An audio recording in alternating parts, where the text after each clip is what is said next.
Hello मेरे प्यारे छात्रों, आप सभी का स्वागत है। आज है 23 फरवरी और कल है 24 फरवरी, जिसमें आप सभी का हिंदी का पहला पेपर प्रारंभ होने वाला है। यह हिंदी का वायरल पेपर है। इसके जितने भी प्रश्न बताएंगे सभी प्रश्नों को आप तैयार कर लीजिएगा। यह पेपर का सेट आप देख सकते हैं, HD है। आपका पूर्णांक जो रहने वाला टोटल 70 नंबर का और समय जो रहने वाला 3 घंटा 15 मिनट का समय मिलेगा। यहाँ पे सबसे पहले अपना अनुक्रमांक और नाम जरूर लिख लीजिएगा। अब यहाँ पे नोट दिया है कि प्रारंभ के 15 मिनट परीक्षार्थी को प्रश्न पत्र पढ़ने के लिए समय दिया जाएगा और निर्देश दिया गया है। इन सभी निर्देशों को आपको बार बार हर पेपर में बता रहे हैं, तो आपका समय नहीं गवाएंगे। यहाँ पे आपको क्या कर दें कि इस निर्देशों को आप पढ़ सकते हैं। फिर भी किसी प्रकार का डाउट होता है तो कमेंट बॉक्स में आप लिख दीजिएगा। सीधे आपको प्रश्नों पर ले चलते हैं और कम से कम समय में ज़्यादा से ज़्यादा प्रश्नों को हल कराएंगे, जिससे आप कल के पेपर में अच्छे नंबरों से आप पास हों। ठीक है, तो चलिए प्रश्नों को देखते हैं। तो देखिए, ये आपके सामने एकदम रियल पेपर है। सभी प्रश्नों को देखिए और सबका आंसर कमेंट बॉक्स में आप साथ में लिखते रहिए। तो यहाँ पे देखिए, आपका खंड अ के पहले सभी प्रश्नों को आपको बताएंगे। यहाँ से प्रारंभ होता है बहुविकल्पी प्रश्न। पहला प्रश्न है, जिस प्रश्न का आंसर आपको आ रहा हो सबसे पहले आप कमेंट बॉक्स में लिख सकते हैं। यहाँ पे सभी प्रश्नों को एकदम बताने वाले हैं। हिंदी साहित्य के श्रेष्ठ निबंधकारक, आलोचक एवं इतिहासकारक के रूप में जाना जाता है। तो इसमें किसको जाना जाता है? तो देखिए, निबंधकारक, आलोचक और इतिहासकारक के रूप में रामचंद्र शुक्ल को जाना जाता है। तो इस प्रश्न का सही जवाब सी वाला ऑप्शन क्या होगा? सही होगा। अगला प्रश्न, महादेवी वर्मा द्वारा रचित रेखा चित्र है। यानी कि आपको बताना है कि जो महादेवी वर्मा है इनके द्वारा कौन सा लिखा गया है। तो ये जो लिखा गया है आपका अतीत के चलचित्र लिखा गया है। क्या है? अतीत के चलचित्र। तो इस प्रश्न का सही जवाब बी वाला ऑप्शन क्या हो जाएगा? करेक्ट हो जाएगा। इसका सही जवाब बी वाला ऑप्शन सही होगा। अगले प्रश्न को देखिए, कोणार्क के रचनाकार है, यानी कोणार्क के रचनाकार कौन है? तो जो कि कोणार्क के जो रचनाकार है जगदीश माथुर के द्वारा लिखा गया है। तो इस प्रश्न का सही जवाब ए वाला ऑप्शन क्या होगा? करेक्ट होगा। अगला प्रश्न, चलो चांद पर चले के रचनाकार है, यानी चलो चांद पर चले इसके रचनाकार कौन है? इसके जो रचनाकार है जयप्रकाश भारती हैं। तो इस प्रश्न का सही जवाब बी वाला ऑप्शन सही होगा कि जयप्रकाश भारती के द्वारा चलो चांद पर चले रचना किया गया है। अगला प्रश्न देखिए, तूफानों के बीच रचना की विधा है, यानी कि जो तूफानों के बीच है ये कौन सी विधा है ये बताना है। जैसे कहानी, एकांकी, उपन्यास या रिपोर्टाज है, तो इसमें से है कौन वो बताना है। तूफानों के बीच जो रचना की विधा जो है एक रिपोर्ट है। तो क्या है? तो इस प्रश्न का सही जवाब डी वाला ऑप्शन क्या होगा? सही होगा।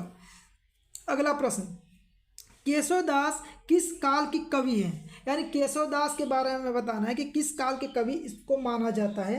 तो इनको माना जाता है रीति काल के कवि। तो इसका सही जवाब बी वाला ऑप्शन सही हो जाएगा कि रीति काल के कवि कौन है? केशवदास जी हैं। अगला प्रश्न देखिए, आपका क्या है कि भारत भारती के रचनाकार कौन है? यानी कि आप लिखा है भारत भारती के रचनाकार कौन है? तो इस प्रश्न का सही जवाब हो जाएगा कि मैथिली शरण गुप्त जी हैं। तो इसका सही जवाब ए वाला ऑप्शन सही होगा कि मैथिली शरण गुप्त के द्वारा लिखा गया भारत भारती। ठीक है, चलिए अगले प्रश्नों पे चलते हैं। तो देखिए, ये आपके सामने अगला नंबर का प्रश्न क्या है? 8वां नंबर का ध्यान दीजिए कि भारतेंदु युग की समय अवधि मानी जाती है। यानी भारतेंदु युग की समय अवधि कब से कब तक मानी जाती है? तो 1868 ईस्वी से लेकर 1900 ईस्वी तक के बीच का समय जो होता है भारतेंदु युग की समय अवधि मानी जाती है। तो 1868 से लेकर 1900 ईस्वी तक के समय को भारतेंदु युग का समय माना जाता है। अगला प्रश्न देखिए, सुमित्रानंद पंत की रचनाकार नहीं है, यानी सुमित्रानंद पंत इनके द्वारा कौन सा नहीं लिखा गया है? देखिए, ग्राम्य, स्वर्णधूलि, युगांत और कामायनी।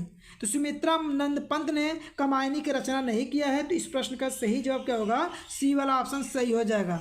अगला प्रश्न देखिए, रीति मुक्त काव्य धारा के कवि किसको माना जाता है? कि रीति मुक्त काव्य धारा के कवि कौन है? ठीक है, देखिए, रीति मुक्त काव्य धारा के जो कवि हैं वो है घनानंद। कौन है? देखिए यहाँ पे क्या है, रीति मुक्त काव्य धारा के जो कवि है घनानंद है। तो इसका सही जवाब डी वाला ऑप्शन क्या होगा? सही होगा। अगला प्रश्न देखिए, हाँ रघुनंदन प्रेम प्रीते तुम बिन विजय बहुत दिन बीते।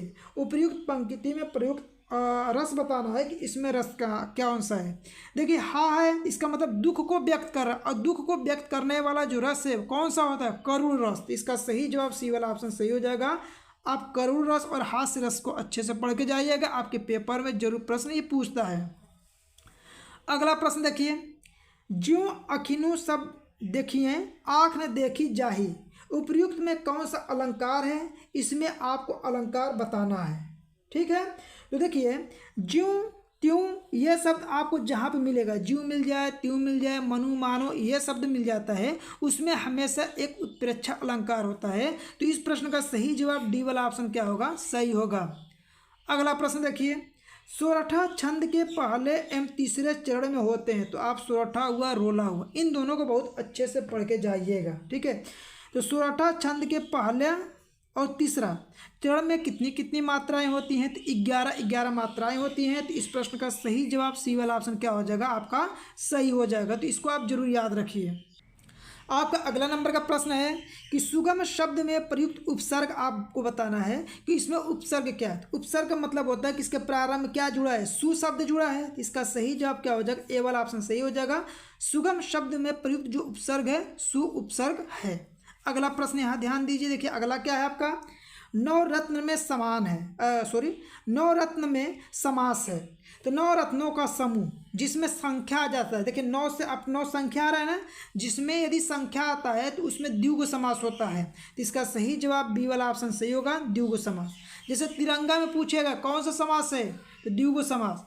पूछेगा चौराहा में कौन सा समास है, तो द्विगु समास। जिसमें आपका संख्या आएगा वहाँ पे द्विगु समास होता है। अगला देखिए, पृथ्वी का पर्यायवाची यहाँ पे नहीं पूछा है कि पृथ्वी का पर्यायवाची इसमें से कौन सा नहीं है। तो ऑप्शन को ध्यान से पढ़ के इसका जवाब दीजिएगा आप। भू, तो भू माने पृथ्वी होता ही है, धरा माने पृथ्वी, वसुधा माने भी पृथ्वी, लेकिन प्रसून माने पृथ्वी नहीं होता है। तो इसका सही जवाब डी वाला ऑप्शन सही हो जाएगा। पृथ्वी का पर्यायवाची कौन नहीं है, तो वह प्रसून नहीं है।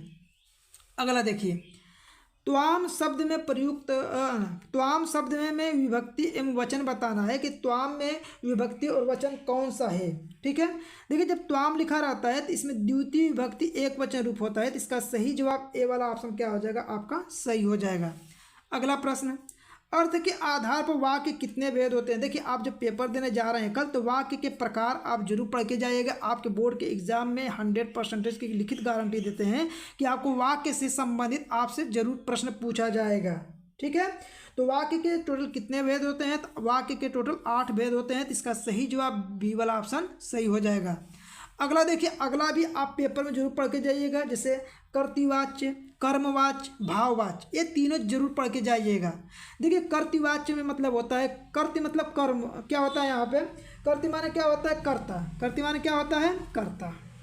कर्ता यानी कर्तृवाच्य में प्रधानता किसकी होती है, तो कर्ता की प्रधानता होती है। तो इसमें सही जवाब क्या हो जाएगा, आपका सी वाला ऑप्शन क्या होगा, सही हो जाएगा। यदि आपसे कहेगा कर्मवाच्य, कर्म वाच्य, और पूछेगा इसमें किसकी प्रधानता है, तो देखिए कर्म शब्द आ रहा है, इससे याद रखिएगा कि कर्म की प्रधानता है। इसके अलावा भाववाच्य रहेगा, तो भाव में किसका प्रधानता होता है, तो भाव की प्रधानता होता है, या क्रिया की प्रधानता भी बता सकते हैं। ठीक है, तो इन शब्दों को याद रख के जाइएगा, बोर्ड के एग्जाम में एकदम प्रश्न आने वाला है आपका। अगला प्रश्न देखिए, अगला है जिनके अलग अलग रूप वाक्यों में मिलते हैं वे पद कहलाते हैं ना। यहाँ पे देखिए अलग अलग रूप वाक्यों में मिलते हैं तो उसे क्या कहते हैं, तो उसे विकारी कहते हैं। इसका सही जवाब ए वाला ऑप्शन सही हो जाएगा। आप इसे विकारी क्या होता है, अविकारी क्या होता है, अव्यय पद क्या होता है, प्रत्यय पद क्या होता है, इनको जरूर पढ़ के आप जरूर जाइएगा पेपर में। विकारी आने वाला है, अविकारी, अव्यय, इनमें से प्रश्न आपके जरूर आएगा। ठीक है, तो यह था आपके 20 बहुविकल्पी प्रश्न। आप बताएं कि इसमें से कितने प्रश्न आपके सही हुए हैं। ठीक है, इसके अलावा यहाँ पे आप देख सकते हैं खंडवा के जितने भी प्रश्न हैं सभी प्रश्नों को आप जरूर तैयार कर लीजिए। ठीक है, तो यहाँ पे होमवर्क में रहेगा, आप जल्दी से इनको प्रश्नों को एक बार देख के आप अवतार से या किसी भी क्वेश्चन बैंक से इसको मिला लीजिए। ठीक है, मिला के इसको जरूर तैयार कर लीजिए।